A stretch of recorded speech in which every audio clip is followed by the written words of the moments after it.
Yeah. Okay, for my icebreaker speech, I don't necessarily want to talk about me. I instead would like to talk about a man who truly influenced my life.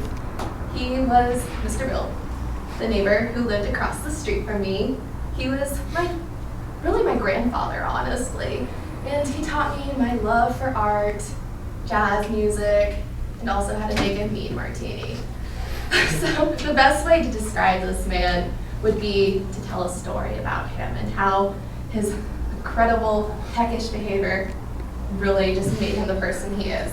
So it was one Christmas not too long ago. Well, actually, I'm old now, so it's probably a pretty long time ago.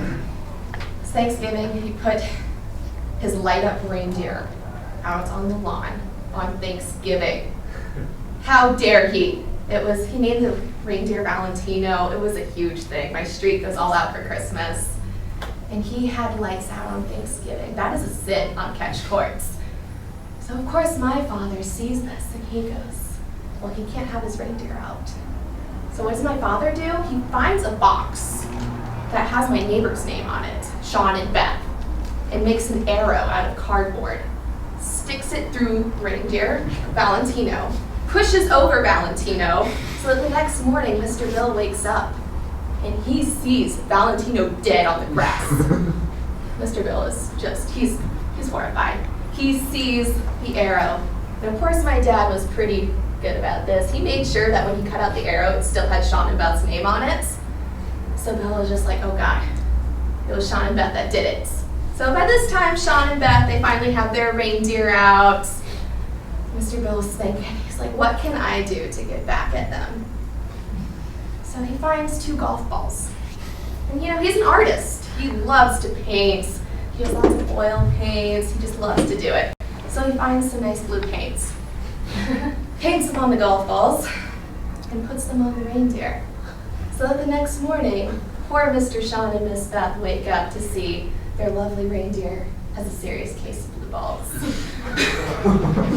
So this mischievous actions just go back and forth on the street all Christmas season. A couple reindeers murdered, thrown out in the streets, neighbors' doors vandalized. It was a fun time. So finally it came Christmas Eve, and we're not a usual street. So on Christmas Eve, when people usually spend time with their families, we instead all go over to Mr. Bill's house and drink. It's a great time. But he decided to call us all out to the backyard to go see something. He had something to show us. And sure enough, he pointed up at the sky, and there was a reindeer with angel wings. And he had built a runway in the backyard. And sure enough, he's hoisting it down, saying the angel of Valentino has returned to seek revenge on Sean and Beth. And of course my dad's sitting there. He's going, I killed Valentino, nobody else knows. And Sean is just furious. He's had a couple drinks in him. He's just like, I did not kill the reindeer. And finally, my dad comes in. He's like, nah, I killed it. And Mr. Bill made sure to get back at my dad all the time. He would just do crazy shenanigans on my dad. He would throw spiders out in the front yard. He would try and trip him while he was walking down the streets. It was just a crazy fun mess. And a couple years ago, Mr. Bill passed away. And it's okay. He's up in heaven now with his wife. But, I made a great picture of him. I drew him just because that's something he really loved. He taught me my my love for art, sorry about that.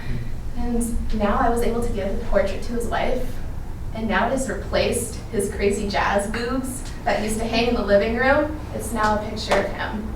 And so he is really a person that influenced my life. He made me the crazy person I am today that loves to talk about maybe inappropriate things. But he's just an awesome man, and I miss him every day.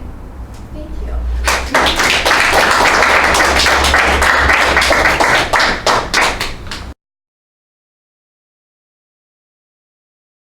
Sorry. Veronica, great speech. You've been coming to Toastmasters for 2 full quarters now? 3 full quarters? Something like that. But this is your first icebreaker. Congratulations, you got it out of the way. Anyway, for those of you who didn't know, or who showed up a little bit later, I actually challenged Veronica to doing this speech right before the meeting was about to start. So she had about 10 minutes, 15 minutes, somewhere around there, to prepare this wonderful story. And I thought you nailed it on the head. No notes, great job. When I was in my icebreaker, I was up here, Jason knows, he was in the room, I was up here like this, just reading off my paper. It was really bad. But for you to accept the challenge within 10 minutes of your speech, really impressive. I especially liked how you talked and your vocal clarity.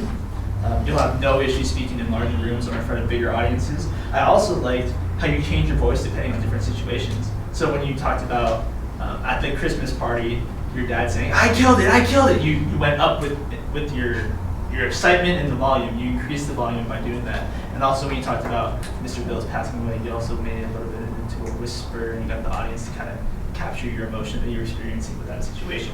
Great job of connecting with the audience in that way. A couple things that I'd like to see you work on is maybe having a little bit more of a clear-cut beginning, middle, and end of your story, and starting off your story by kind of giving us a little summary of what you're going to be saying.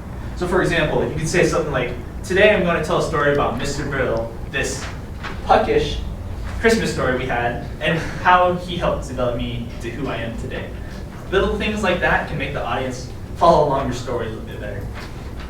Another thing I would like to see is a little bit more background information on Mr. Bill. You talked about how he was this great influential figure for you, but then you kind of just went straight into the story. I think giving the audience an emotional perspective of the background on Mr. Bill and who he was to you would have helped us connect even more with the story. Other than that, your time was 4:24. You hit the mark. Give this to Dr. Rupert, and you get your mindset point. Thank you.